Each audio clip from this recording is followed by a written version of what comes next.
So they wanted to do something better. So they found out that there was some hiring being done in Hawaii, and they would pay part of your transportation over there.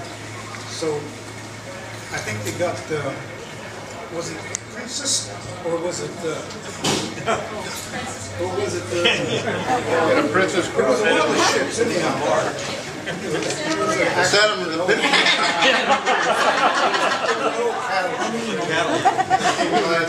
they were on the Titanic that got off at and went under. Hold of the ship where they carried cattle and whatnot. They stayed in that thing. What they did, they left from Malaga, Spain, went out to into the Atlantic Ocean and went down to along the side of South America, came around the Horn and back over to Hawaii, which was a pretty good trip. But I think the only thing is it wasn't very comfortable for them. But they came to Hawaii, and then they worked there for quite a while in the sugar cane. Well, when things got going pretty good, one of my aunts found a little package, not a package, a little, I don't know, coin purse or something, and it had about $2,500 worth of gold in it. So Grandpa right away, he says, hey, we can go to San Francisco. So he says, you guys want to go to San Francisco? Oh yeah! So he paid for their way, and they all came to San Francisco. And as soon as they hit the port of San Francisco, everybody disappeared except him. Nobody said thank you, go to, or anything. So I guess he was there for quite a while. He worked in I guess it was a glass factory where they made glass and stuff. But he was there. My dad was born there, and I think my aunt, Mary was born there. And they brought Annie and Louise with them when they came from Spain.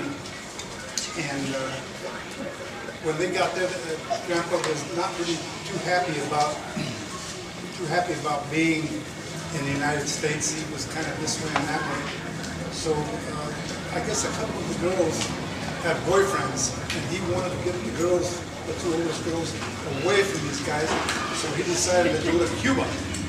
And Cuba was going to go back to Spain.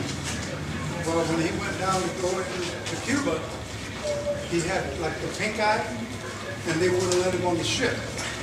So thank God, he came back to Clovis and then ended up in Power.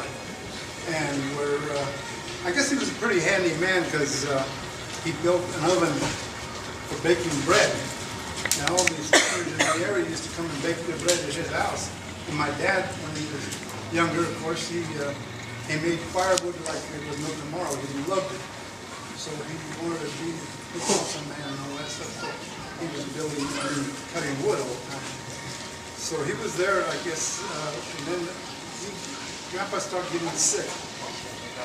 And got to the point where he couldn't do much of anything. So Dad, being the oldest boy, and the oldest one still at home, took over the family. And he started giving them jobs, picking cherries and picking prunes, and any place they could get some work. And matter of fact, he was telling me about Tony's mom was out picking prunes, and she was a little kid, and she lifted up a box and there was a rattlesnake in there. And Dad says, I had to go over there, and he says, it scared me because here I have all these kids that I'm in charge of, and rattlesnake there. So they were there for a short while, then they took off and came back to Power. Well, Grandpa passed away in 1932, and of course I wasn't born until 34, so I didn't never see him. But Dad said he was quite the guy. He says that one day when Grandpa was still alive, they were having a party and a wedding in Del Rey. And so Grandpa got his guitar, got his horse and the buggy, and he went to Del Rey. Just him. Women weren't allowed. So he was there. He was gone for 2 days, I guess, him and his guitar. And finally, here he come about 2 days after with the horse and the guitar. And he had a hell of a good time, I guess. You know, so. But that's the way he was. He was a nice guy, just like most of the Munoz's. Most of Munoz's women and even Uncle Joe were just really sweet people. And Annie looked just like Grandma. Then there was Louise, which was a little bit different. And then, of course, Mary and Ray and Carmen and Uncle Joe, all of them were just really sweet people. Uncle Joe was one of the nicest guys. And his mother, Carmen, was my... where I had problems when I was a kid, and I'd go over to her, and she'd talk to me, and it was always so nice to me. Every time I had a lunch break, I'd run over there to see Carmen. So the whole bunch of really good people. I mean, Uncle Joe, he would do anything for you know. And Carmen, Ray was there. She took care of Grandma. She took care of those kids over there. Not that well.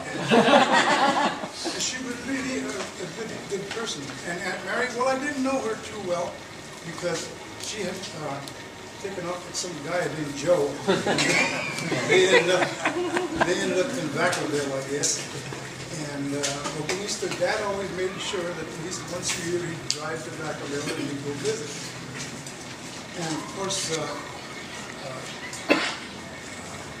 Louise was right there in town. He didn't get along with her too well because she was opinionated, and so was my dad. My dad was a rough guy, and she was a rough person. But Aunt Annie was sweet, you know. Aunt Annie had 4 kids. She had Louis, which was the one that was killed in the war, and she had Florence, and Florence became a school teacher and was very, very good student. She taught me long division. And then there was Joe, and I didn't know him too well because he lived in the Bay Area quite a bit. And he sold French's mustard. So he was called the mustard man. He used to drive a yellow panel truck over to his mom's house. And then there was Johnny. And Johnny, I guess most of the kids here knew Johnny because he was a teacher here at Fowler High School, and he coached football and whatever, basketball, I guess it was. Baseball, track. Track. Anyway, he said, don't play baseball, don't play, go out for track. I wasn't fast, I was slow. And he said, you can throw a shot, but well, I was the biggest guy in Fowler. I weighed 120 pounds, and I was throwing the shot. You know? So I told Johnny, I said, Johnny, I should have been playing baseball.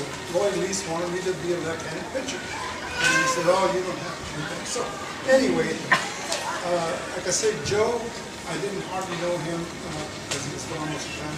We used to go over and visit, and then they came into town.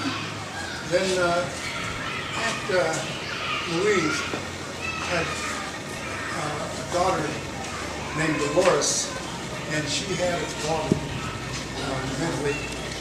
And so she may still be alive, I don't know. She was about 21 when I was about 10, so she might still be alive, I don't know. But her son, Andrew, passed away quite a few years ago. And then there was Tony Munoz, and he has a sister named Betty and a brother named Don, and they were both very successful. Dad had good work ethics, and he taught everybody how to work, and there was no problem there with everybody doing their share. They worked on the ranch, had our own jobs, and we worked and did well for ourselves. Then there was Mary. Mary, like I said, she's a pretty woman, really pretty woman. And Marie, which is a pretty woman also, and Joe and Frank. Well, Joe and I and Joey Munoz were pretty close when we were little kids. But being that Joe Cruz was in Vacaville, we kind of faded away from each other, but Joe and I, Munoz, were still pretty close. After, let's see, who's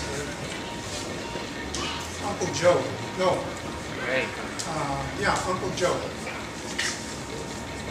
Yeah, Uncle Joe and Ray. Ray came over and she had 4 kids. She had Tony and where are you? Behind me. Oh, Annie. And Rick. Ray. And Mary. I got Mary. and Tony's the one who messes up all the stoplights. Not anymore. Yeah.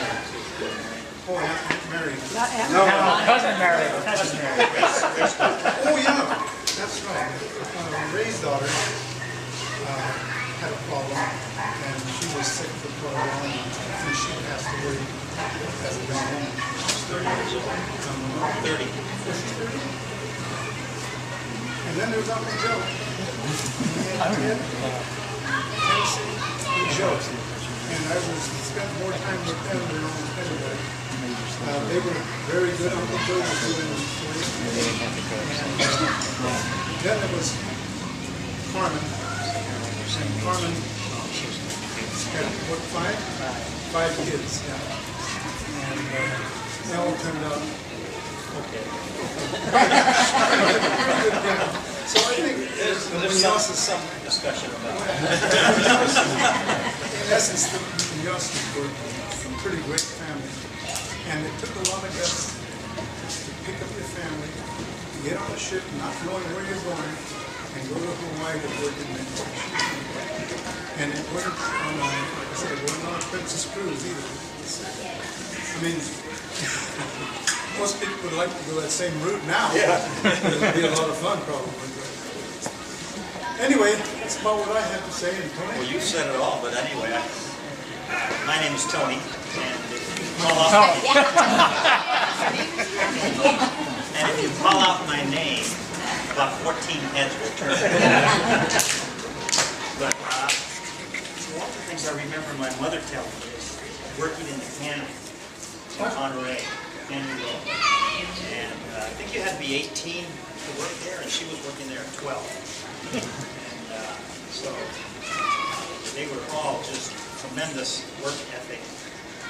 I remember my mother telling me that she never wanted to go camping.